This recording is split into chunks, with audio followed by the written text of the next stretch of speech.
अस्सलाम वालेकुम दोस्तों, कैसे हैं आप सब लोग। उम्मीद करती हूँ खैर खैरियत से होंगे। दोस्तों जहाँ भी रहें हैप्पी रहें और हेल्दी रहें। दोस्तों आज मैं आप लोगों के लिए बहुत ही मज़ेदार सी रेसिपी लेकर आई हूँ। आज मैं लेकर आई हूँ चिकन पोटा बनाने की रेसिपी। इतनी मज़ेदार ये रेसिपी बनेगी। तो हमने ये पोटा कलेजी घर में किस तरीके से फ्राई करी, तो रेसिपी को कंप्लीट देखिएगा। रेसिपी पसंद आए तो प्लीज़ एक लाइक दीजिएगा। चैनल पर नए हैं तो चैनल को भी सब्सक्राइब कीजिएगा। तो मज़ेदार से चिकन ऑर्गन्स हमने घर में किस तरीके से तैयार किए, चलिए तरीका जान लेते हैं। बिस्मिल्लाहिर्रहमानिर्रहीम। तो सबसे पहले मैं आपको दिखा देती हूँ चिकन के ऑर्गन्स हैं मेरे पास, यानी कि चिकन का पोटा है, कलेजी है और दिल हैं। तो ये वज़न में मेरे पास तकरीबन 750 ग्राम है। अच्छा देख सकते हैं पोटे की मैंने बहुत अच्छे से सफाई कर दी है, इसको बिल्कुल नीट एंड क्लीन कर दिया है मैंने वॉश करने के बाद। और कुछ यहाँ पर मेरे पास दिल है, इस पर भी मैंने कट का निशान लगाया है, क्योंकि इसके अंदर एक ब्लड होता है जो कि जमा हुआ होता है, उसका निकालना बहुत ज़रूरी होता है। ठीक है, मैंने इनकी सफाई कर ली अच्छे से, बहुत अच्छे से वॉश किए हैं मैंने। और यहाँ पर मेरे पास कलेजी भी है, तो इसके मैंने अभी कट नहीं किए, इसको मैंने ऐसे ही साबुत रहने दिया, इसको मैं बाद में करूँगी। तो पहले मैं आपको दिखा देती हूँ। 750 ग्राम मेरे पास यहाँ पर चिकन के पोटा कलेजी और दिल हैं। तो इसके अंदर एक ख़ास किस्म की खमक होती है, स्मेल होती है, इसको दूर करना बहुत ज़रूरी होता है। तो उसके लिए हम यहाँ पर एक स्टेप करेंगे। तो इसके लिए मैंने हमाम दस्ते के अंदर सबसे पहले शामिल की है चीज़ मैंने साबुत धनिया 1 टेबल स्पून, 6 से 7 कलियाँ मैंने लहसुन की ली हैं, और थोड़ा-सा नमक।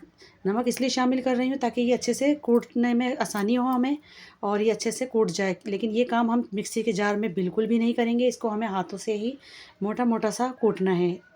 मैं आपको दिखा दूँगी, देखिए हमें किस तरीके से चाहिए, ये देखें इस तरह से। बस हमें बहुत ज़्यादा बारीक नहीं करना। तो यहाँ पर सूखा धनिया और लहसुन मैंने मोटा-मोटा सा कूट लिया है। अच्छा चूल्हे पर मैंने रख दिया है पानी गर्म होने के लिए।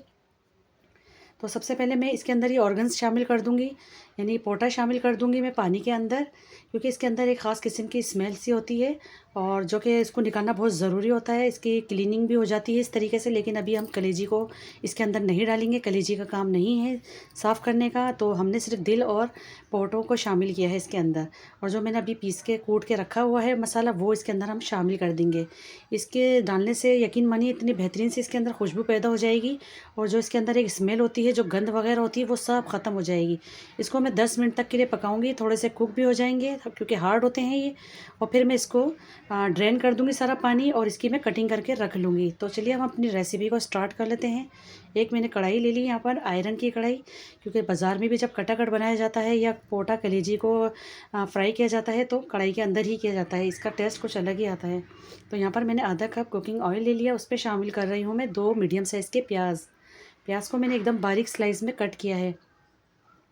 तो बस यहाँ पर हम प्याज को अच्छे से फ्राई करेंगे, और प्याज को बस इतना फ्राई करना है कि ये थोड़ी सी सॉफ्ट हो जाए, हमें प्याज को कोई कलर नहीं देना। तो यहाँ पर प्याज को हम बराबर इसको चलाते जाएंगे। और यकीन मानिए इतनी आसान रेसिपी है, इतने मिनटों में बन जाती है, क्योंकि हम चिकन को तो फ्राई करते रहते हैं, लेकिन कभी इसको भी फ्राई किया करें पोटा कलेजी को, क्योंकि ये चिकन का स्टमक होता है, ये खाने में यकीन करिए बड़ा ही मज़ेदार सा इसका फ्लेवर होता है, जो कि चिकन से मुझे ज़्यादा पसंद है इसका ये फ्लेवर। तो मैं इसको ज़रूर बनाती हूँ।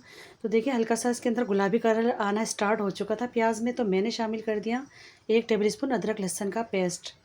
अदरक लहसुन को यहाँ पर अच्छे से हम भून रहे हैं, ये देख सकते हैं। बहुत शानदार से यहाँ पर देखिए गुलाबी कलर आ चुका है यहाँ पर।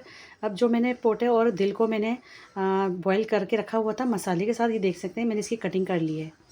एक पोटे से मैंने 4-4 से पीस कर लिए हैं। जितना हम छोटा इसको काटेंगे उतना ही खाने में मज़ा आएगा। तो सबसे पहले मैं इसके अंदर पोटा और दिल शामिल कर दूँगी, और इसको अच्छे से हम फ्राई करेंगे। लेकिन ये हमारे थोड़े से पके हुए हैं, इसको हमें बहुत ज़्यादा यहाँ पर फ्राई करने की बिल्कुल ज़रूरत नहीं। साथ ही में मैं शामिल कर दूँगी यहाँ पर कलेजी। तो कलेजी भी आप देख सकते हैं मैंने इसके छोटे-छोटे से पीसेस कर लिए हैं। तो अब यहाँ पर इन तमाम चीज़ों की मैं यहाँ पर करूँगी बहुत अच्छे से भुनाई। इतना हम इसको भूनेंगे कि इसका जो कलर है वो चेंज हो जाए। तो यहाँ पर हम भुनाई में बिल्कुल भी कंजूसी नहीं करेंगे, ताकि कलेजी की भी जो एक स्मेल होती है, जो हीक होती है, वो भी हमें यहाँ पर दूर करना बहुत ज़रूरी है। तो इसको भी देखें मैं बहुत अच्छे से भून रही हूँ यहाँ पर। इसका कलर चेंज होने तक हम इसको भूनते रहेंगे। चलिए बहुत अच्छे से देखें यहाँ पर इसकी भुनाई हो चुकी है। अब यहाँ पर शामिल कर दूँगी मैं टमाटर। टमाटर मैंने यहाँ पर लिए हैं 3 बड़े साइज़ के। उसको देखें मैंने बिल्कुल छोटे-छोटे टुकड़ों में काटा है, और आप टमाटर भी देख सकते हैं एकदम सुर्ख कलर के लाल पके हुए टमाटर लिए हैं मैंने यहाँ पर। साथ ही साथ मैं स्पाइस भी शामिल करूँगी, 1 टेबल स्पून लाल मिर्च का पाउडर, और धनिया पाउडर डाला है मैंने 1 टेबल स्पून। ये मेरा हाथ का घर का पिसा हुआ धनिया पाउडर है। तो यहाँ पर मैंने धनिया डाल दिया। ज़ीरा शामिल कर रही हूँ मैं 1 टीस्पून और नमक शामिल करूँगी मैं टेस्ट के अकॉर्डिंग। तो बस यहाँ पर सारी चीज़ें देखिए चली गई हैं, बेसिक से मसाले। इसको मैं अच्छे से टमाटर के साथ इसकी भुनाई करूँगी मैं, और इसको बहुत अच्छे से हम यहाँ पे भूनेंगे ताकि मसाले हमारे यहाँ पर अच्छे से पक जाएं। और यहाँ पर देखें, पानी की हमें बिल्कुल भी ज़रूरत नहीं पड़ेगी क्योंकि हमने पोटा और दिल को हाफ़ डन किया हुआ है। तो हमें यहाँ पर इसको गलाने की भी ज़रूरत नहीं पड़ेगी और ना ही पानी की। तो देखिए अब इसको मैंने कवर कर दिया है।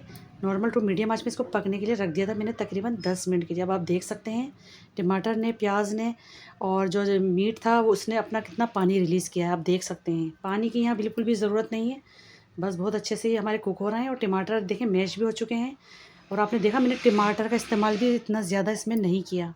बाज़ लोग भर भर के प्याज डालते हैं, टमाटर डालते हैं, उसके बावजूद भी उनके सही नहीं बनते। आप इस तरीके से बनाइए, आपको बेहद पसंद आएंगे। तो देखिए टमाटर यहाँ पर अच्छे से मैश हो रहे हैं। तो इस पॉइंट पे मैं शामिल कर रही हूँ 3 से 4 हरी मिर्चें बारीक कट करके। मोटी वाली हरी मिर्चें हैं, इसमें तेज़ी नहीं होती, तो इसलिए मैंने यहाँ पर थोड़ी सी ज़्यादा डाली है। और इसकी मैं करूँगी यहाँ पर अच्छे से भुनाई। तो भुनाई पे हमें बिल्कुल भी कंप्रोमाइज़ नहीं करना। इस तरह से लास्ट में हम डाल देंगे यहाँ पर काली मिर्ची कूट के 1/2 टीस्पून, वरना फिर अपने टेस्ट के मुताबिक डाल सकते हैं। हम काली मिर्च को भी मैंने हाथों हाथ ताज़ा कूटा है। रखा हुआ काली मिर्च को बिल्कुल भी यूज़ मत किया करें। उसके डालने से कोई फ़र्क नहीं पड़ता, डालना ना डालना बराबर होता है। तो जब भी आप काली मिर्च डालते हैं किसी चीज़ में तो हाथों हाथ उसको पीस कर डाला करें, उसकी खुशबू की बात ही अलग होती है। अच्छा, यहाँ पर मैं डाल रही हूँ 1/2 टीस्पून गरम मसाला पाउडर। अच्छा, गरम मसाला पाउडर जब खाने के दरमियान में डालकर पकाया जाता है तो उसका फ्लेवर कुछ अलग होता है, और जब ऊपर से डालकर उसको खाया जाता है तो उसका फ्लेवर कुछ अलग होता है। तो इस बात को भी आप जहन में रखिएगा। गरम मसाला पाउडर डाल के भी मैंने इसको अच्छे से देखें भून लिया है, और कितनी बेहतरीन सी लुक के साथ ये देखें हमारी चिकन पॉट कढ़ाई बनकर ये तैयार हो गई है। ऊपर से मैं हरा धनिया शामिल करूँगी फ्रेश कट करके।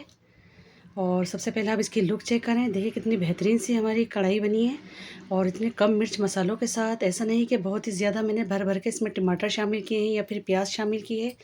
तो देखिए मैं इसकी लुक चेक करा रही हूँ आपको। ये देखिए कितनी मज़ेदार सी गर्मा गर्म सी हमने ये कढ़ाई बनाकर तैयार की है। अभी आपकी मर्ज़ी है, इसके साथ चपाती बना लें या फिर बाज़ार से पूरी पराठा ले आएँ या फिर नान के साथ इसको खाएँ। बड़ा ही मज़ेदार सा टेस्ट आएगा इसका खाने में।